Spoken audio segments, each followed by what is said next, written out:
Hi, my name is Kyle Aldrich. I'm a PGA golf instructor. What I want to show you is how the coaches can really utilize the Grind Golf app in a lesson format. All right, Joe, so tell me about your last tournament. All right, well, my score was okay. I was hitting a lot of greens, but I wasn't making putts.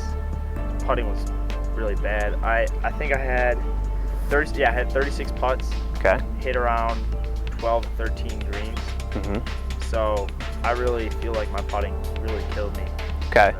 Overall. So now when you entered your statistics in the app, now the biggest things I'd noticed when I pulled this up and I was watching that is we could look at putting as a bad thing, but you know, out of what do you think PGA Tour average from 15 feet is? Like how many do you think they're making? I don't know, like 35% of them. Yeah, that's pretty close. The best guy on tour is making about 40. The worst guy on the tour is making about 10%.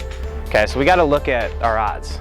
So if you're hitting shots where your average distance to your first putt on this thing for that tournament was about 35 feet. Yeah. Okay, so if we look at that and you know we're two putting everything from 35 feet, I look at and we hit as many greens, that's actually pretty darn good putting in my opinion.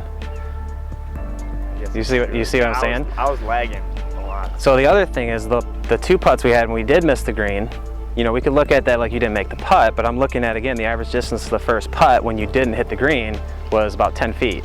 So again, your chances of doing that is more 40%. So I'm looking at that like we got to get your chips closer. You know, your short game shots, when you miss the green, we got to get those closer. So I wouldn't necessarily put that on your putting. Okay. You know what I mean? That's the nice thing about this is when we look at your statistics, we can kind of really dial in where you're losing it. So I mean, we could go work on your putting all day long, but if you're not getting that ball within, you know, 5 feet or 4 feet, especially a pitch shot, your odds are going to be way down to get that up and down. You know, so you're hitting greens and two putting, that's great, but we got to make sure when you're missing the green, you're getting up and down more so we get that score back down to par or subpar. Okay. Does that make sense? Yeah, no, definitely. Okay, so let's go to the short game area then.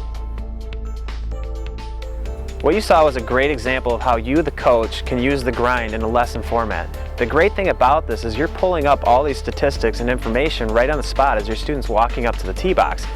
Instead of most of the times we have to spend countless time and waste lesson time trying to get this information from the student when a lot of times it's not accurate, which is really what inspired me to create this app. Is I wanted definitive data on what's happening with my students when they're not in front of me. So the great thing is you have a web panel that you will keep track of all your students. You will see all their statistics, averages over 6 months time. You will see individual scorecards and what they did in certain rounds. You will also see what they practiced, how long they practiced it. So you'll have a log of all this. And the great thing too is you can actually set your own challenges and games for your students, and you're creating practice plans for them if you would like to do that. Otherwise, the app is going to recommend it based on their playing statistics. The power you have as a coach with this app is unmatched. The best thing is I'm giving this to all coaches and PGA instructors for free because I think it's such a good tool to build this game of golf and get your students playing better.